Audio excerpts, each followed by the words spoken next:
Welcome, everyone, to Mythstorie, a podcast about myths and history. I am one of your hosts, Bryant, with my co-guest, creator, and everything else in between, Cammy. Hey, Cammy. Hey, Bryant. How are you? Doing well. We're back in the studio here, our homes. Right.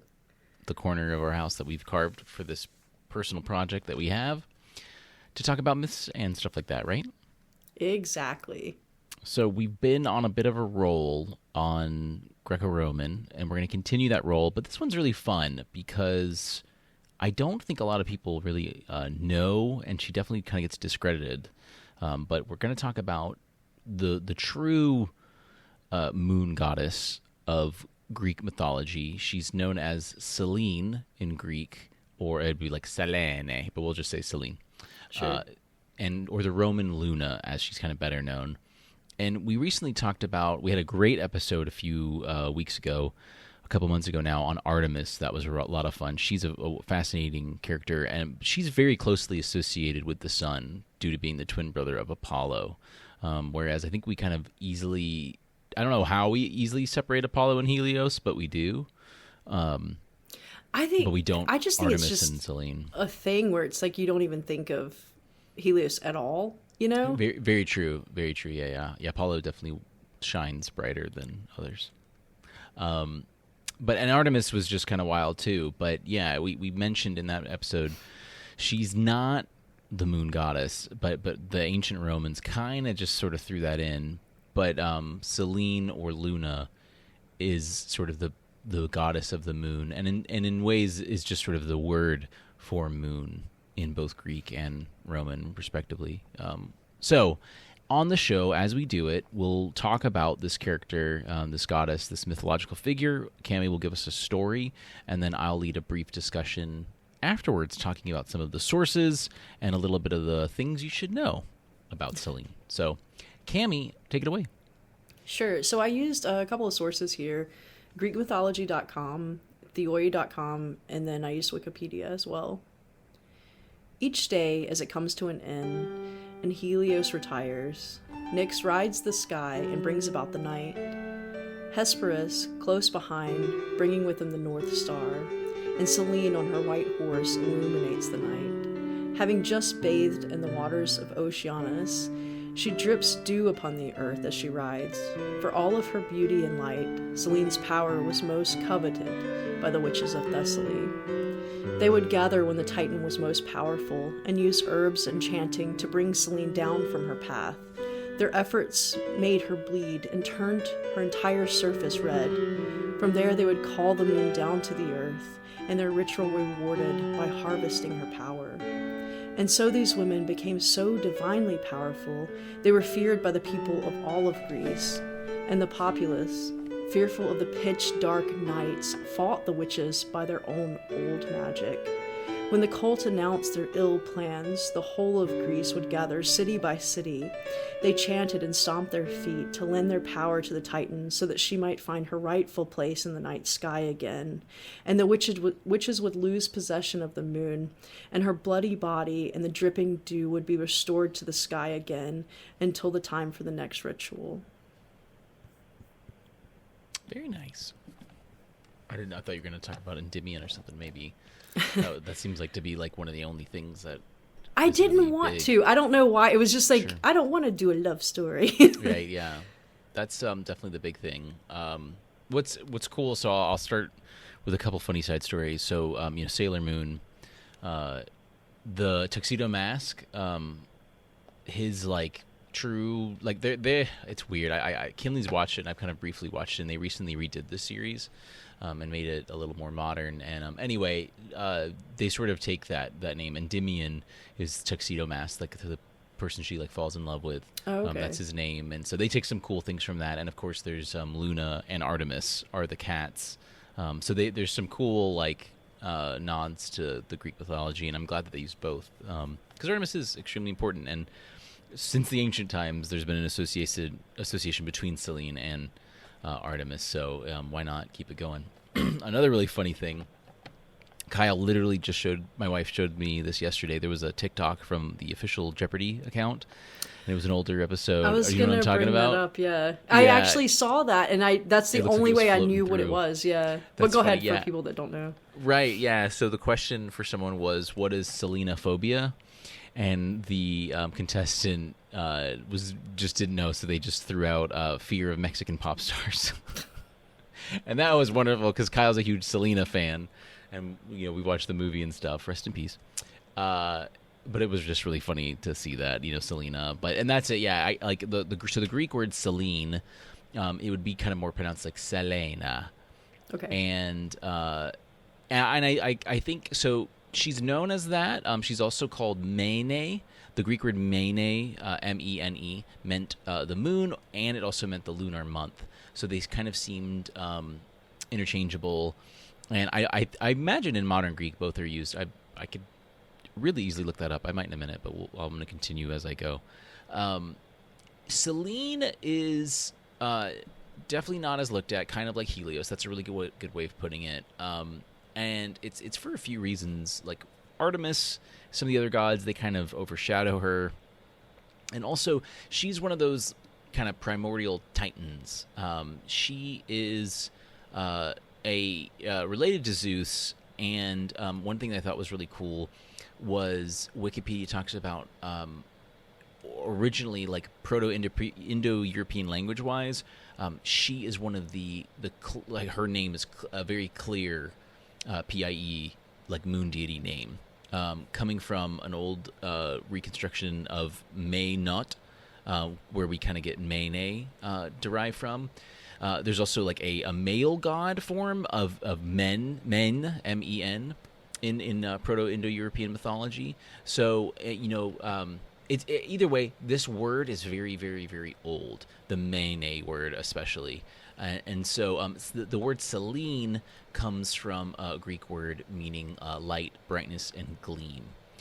It also comes from old Greek dialects as well. Her name comes into those as well. So at some point, it looks like basically ancient Proto-Indo-European migration. They use this word Mene or men for moon, and somehow just through migration, intro to Greek, Selene also kind of jumped in on that, and that's where we kind of get it. So it's stuck though, and she has some very clear, sources of talking about this from the ancient Greeks of Hesiod. Sappho has talked about her. Plato, Strabo.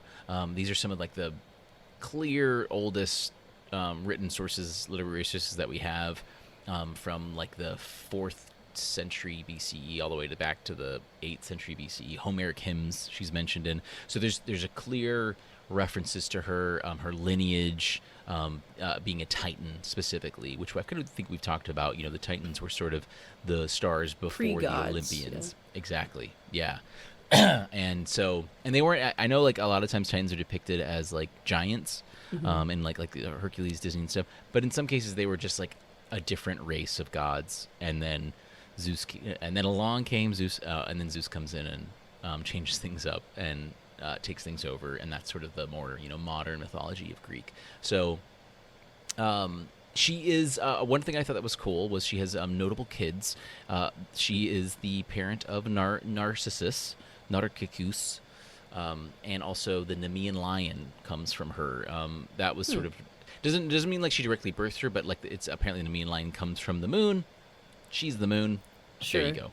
So I thought that was really cool, and the Nemean lion being famous as Hercules conquers it and like wears it basically. She's also called Phoebe as the sister of Phoebus, the god of the sun, by Endymion, who she loved and whom she sent to sleep in order to kiss him. That's from Theoi as well. She has she's very. The art that she's in, like on Theoi's website for her, there's a 5th century BC Athenian figure on like, I guess it's kind of like a vase or something like that. And she's depicted as being very pretty, like wearing lots of gold. She's got like Pegasi, a pretty like circlet, or a diadem, as they say, a golden diadem. So I really like that they attribute like the light of the moon, I think, as being very glamorous, pretty, and things like that. So I and just, I always kind of look through. She doesn't have too many stories. A lot of it is with Endymion. There is a small connection to the Nemean lion, where it's mentioned Selene or Luna has,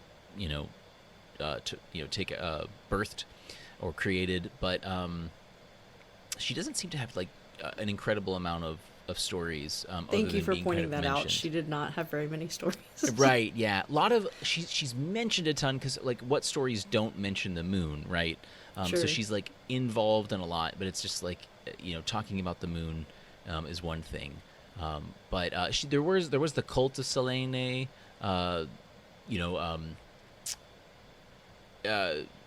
moon obviously is extremely important, especially during the lunar month. So it seems like she was kind of overshadowed, funny enough, by sort of other goddesses, but she was still incredibly important, just not always in the forefront of worship like we have seen with some of the other gods, like Hercules, like Artemis. Again, like, she's just that older Titan god, and it just kind of was the way it was. But it's just kind of interesting to see that she wasn't necessarily replaced, sort of like Helios, Apollo, but she just kind of was just there. The moon was the moon. It's what happened. One thing sorry. No, go ahead. One thing I do find really interesting, especially when you brought up the art aspect of it, everything I see of her is so Art Deco. Like, even when it's like older, Sure. It feels Art Deco, and I think it's because of the way that you're talking about. Like, she's glamorous, and she, has like the little wrap around on her face and like that kind of thing. Yeah. I think I know what you're talking about with the statue. There's a Greco-Roman marble statue that, she's got literally like a little kind of crescent moon on the top of her head. She's holding a torch, and just beautiful robes, like kind of traditional Roman or Greek robes around her. She's also seen usually like on a chariot with horses, I think in the same way that Apollo would, to move the moon, move the sun, right, yeah. That sort of thing. So at least, like, there's a Roman fresco that has that. So one fun thing was, the Greek word for Greek, for like, the Greek state, the Greek people is Helen. Like, that's where Hellenistic and stuff like that. There was sort of an attempt to relate Selene to Helene, because that's the more Helene is how you would say it. And doing the names kind of sound similar, and this absolutely can be the case sometimes, but it's sort of died down or been ruled out as being a connection. Helen, they kind of believe, is actually more related to Helios instead, because the two figures stem from a common Proto-Indo-European ancestor of the Sun Maiden. So I thought that was kind of ironic that some philosophers like, well, Helene and Selene sound similar, they got to be in. It's actually the sun's coming in and taking your spot moon. Sorry.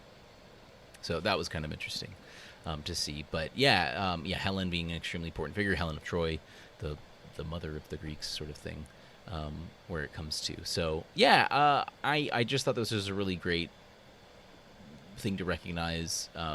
Selene being the goddess of the moon, the Roman equivalent being Luna, being in the lives of the Romans and the Greeks, not being quite as important, but I mean, she's in, the moon is wherever the moon's mentioned, she's mentioned, and that's kind of how it goes. Her name was the moon, she was it, and that was it. And of course, the Endymion mortal myth, where she falls in love with a mortal, is probably one of her most famous.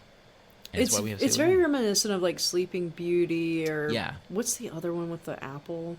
Snow White. Snow White. Yeah. Yeah, it's almost like a precursor to that, but it's like the guy's asleep, not the girl.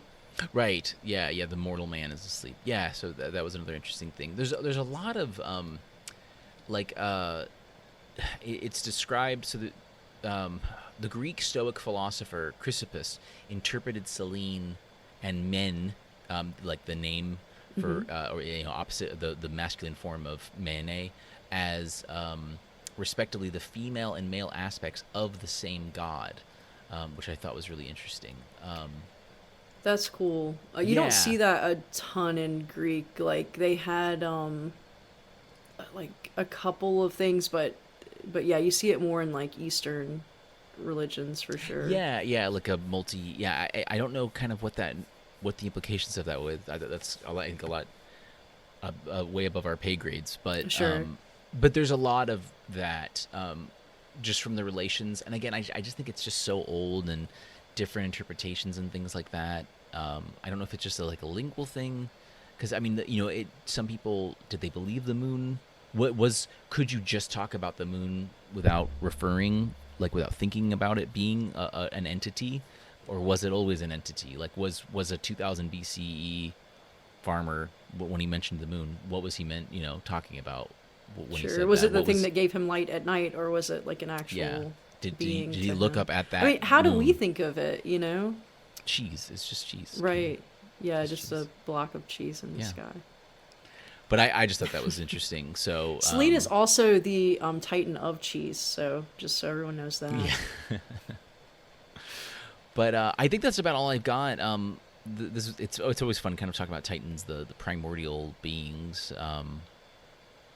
I just kind of enjoy learning a little bit more about that and thinking about those sort of things. If you're a PhD student who's thinking about that, please chime in on whatever we're trying to figure out here, because it's definitely, again, above our thoughts, and I'm sure that there's something that could give us some light, but we'll never know. Cammy, thanks for your story as always. Everyone, thank you for joining us. We should be back again in another 2 weeks from this episode.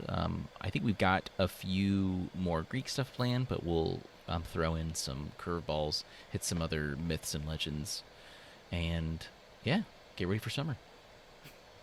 All right, well, everyone, thanks again, and we will see you next time. Goodbye. Oh, it works because the moon.